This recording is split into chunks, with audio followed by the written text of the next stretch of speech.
Dari, hello. It is the beginning of November 2022 and we are looking at the Terramaster TD2 Thunderbolt 3 Plus hard drive enclosure.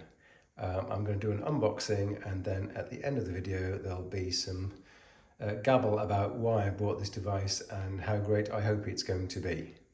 So this is a Thunderbolt connected storage device. And as we're going to see, we're going to be able to put two drives into this device. So let's open it up. Oh, let's open it up slowly, shall we? So what do we have? In here we have the device itself with the Terramaster written onto it. And we've got a little box. So, what's in the little box to start off with? I know it's going to be a power adapter because I've done my research online, as one should always do, and that's possibly why you're watching this video. So in the little box is the power adapter and the UK plug for this power adapter. It's a 2-pin adapter, so it's not earthed. We have got a single Thunderbolt 3 capable lead, I understand. We've got a screwdriver, I think I know what that's for. I think that's to change the RAID mode. Some screws to plug in the hard drives. And a reset button, which I'll explain. So that's what's in the box. That way. And let's look at the actual Terramaster storage enclosure itself. Now, the first thing to know is it's very small. Let's put a mouse by the side of it so you can understand how small this device is. Here is a regular computer mouse, and you see it is pretty flipping tiny. Look, there's the vertical size of a mouse. So it's literally about, in mouse terms, it's about 1 to 2.5 mice by 1.5 mice, and that is really small. In this device you can fit 2 discs, and I've never done this before, but there's the drive plastic chassis. Okay, so the idea is you can fit up to 2 discs into this gadget.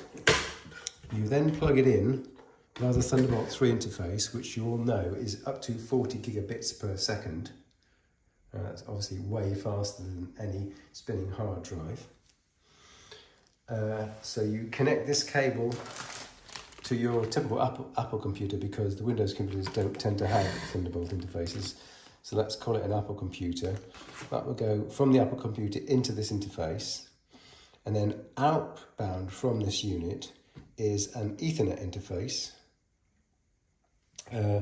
a screen interface, a DisplayPort 1.4 interface, and a daisy chain to another Thunderbolt device. There are also 2 USB 3 sockets. And most critically is this tiny little, I don't know what to call it, but it's a selector. So we can zoom in. See? So it's got a choice of RAID 1, RAID 0, JPOD, just a bunch of discs, or independent single. And the idea is, let's go back to normal resolution. So the idea is that you're going to put 2 discs into this device. You're going to configure this with the right setting. You're going to press the reset button. I think it's 5 seconds according to the manual. That's going to set the hardware into this device in the way that you've ascribed on that selector, and then you're going to be able to use that disc or discs accordingly. Now, this is a very, quote, dumb device. It doesn't have any way of you interrogating it from the actual host computer, and that's why this device is a cheap £300. So this is not a NAS device. It's a simple storage bay, and I will say it is quite cheaply constructed.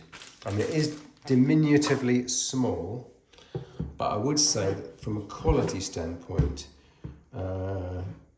this doesn't match, you know, your typical Apple quality, for example. Anyway, that's the storage item itself. Let me look at the back there just to show you. So in other words, you can, after you plug your host computer into here, you'll have one more Ethernet LAN device. So if, let's supposing you had a laptop, you could bring your laptop to this device. You can have all this plugged in, powered up. With a single wire, you're going to be plugging into this fan-cooled storage bay, and you'll get the benefit of a DisplayPort adapter and a LAN socket and two USBs here. So you could have, for example, a wireless keyboard and a wireless mouse. So that'd be pretty handy. Now that's the unboxing finished. So if you just wanted the unboxing, we could stop right there. I just thought I'd discuss some of the reasons why I went for this design rather than any other design. And believe me, I'm an ex-enterprise storage person, amongst other things. So, you know, I've got decades of thinking about, you know, what's the best storage at a mainframe or an enterprise level. But also now, how does that relate to the home level? Where speeds, funnily enough, are getting to the point where they are what enterprise used to be a few years ago or a decade ago. So the solution that I'm going to envisage is a Mac Mini with a Thunderbolt 3 port going to this disk Terramaster 3 Plus, it's called. And there's going to be 2 discs in here. Now, depending on which website you go to, I've seen as little as something like 8 terabytes maximum, but I've seen also 12 and 16 terabytes discs. So let's say that that's correct. I personally don't see why it couldn't take any capacity of drive. But let's suppose you put a 16 terabyte disk in. Let's suppose you put 2 16 terabyte discs in and mirror it.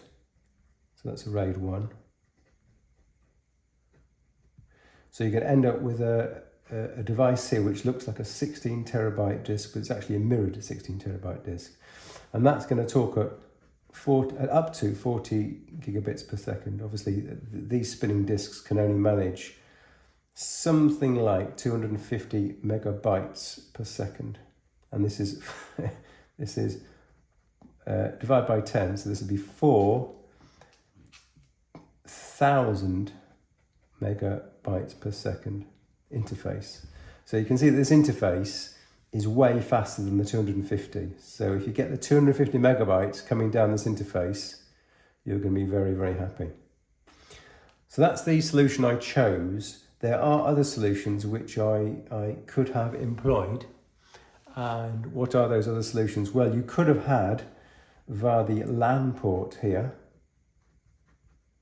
LAN port, you could go across the LAN to a NAS box, a network attached storage. Of course, to my mind, there's only 2 brands to ever consider in this field that are really professional, and that would be either QNAP or Synology. So at the moment, by the way, this is about a £300 chassis, and I'm going to give the rating for the actual quality of construction is about 5 out of 10. And instead, you could buy a QNAP NAS. Quality of construction would be, let's say, I'd go for a 9 out of 10. And this is just the bare NAS. Just the bare NAS with memory and caching would be, let's call it £1,000. It might be slightly more. No, let's call it £1,400. Probably with let's call it 64 gigs of memory and 2 terabytes of cache. And then you've got to add the hard drives in either of these equations. Or plan 3. And by the way, this NAS could use a 10 gigabyte Ethernet interface, but guess what? The Mac Mini doesn't. So you could buy a new Mac Mini. This is option A. You keep the Mac Mini, which is a humble Mac Mini. Option B is you sell the Mac Mini and you buy a different Mac Mini with a Mac Mini with a 10 GBE interface, 10 gigabit Ethernet interface, and that would talk more quickly to Mr. Synology. So that might give you a pretty fast response, but you can see the costs are just not comparable.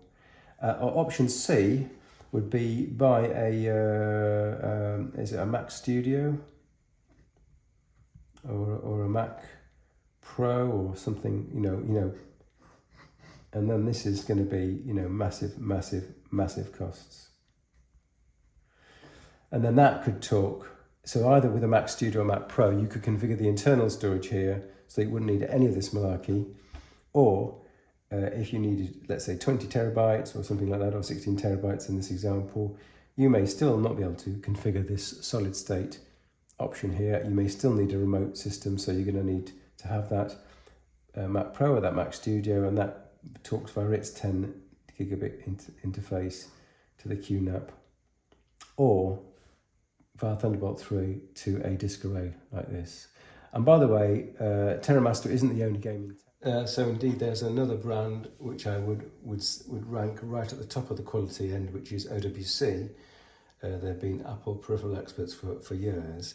They also have a series of Thunderbolt docks or enclosures that you can buy. I'd rate them 9 out of 10 on the quality scale, and they're going to set you back from at least 500 to 1,000 GBP. And they do solid state enclosures or empty to handle M.2 and or empty disk enclosures. So, but again, that's a much more expensive proposition. So I hope that's helped you out. I think that's an explanation of why I've gone for the much cheaper Terramaster. I really hope the performance is going to be adequate and it's going to be usable. We will see, and there'll be a follow-on video to talk about that. Okay, Dory, thanks for watching.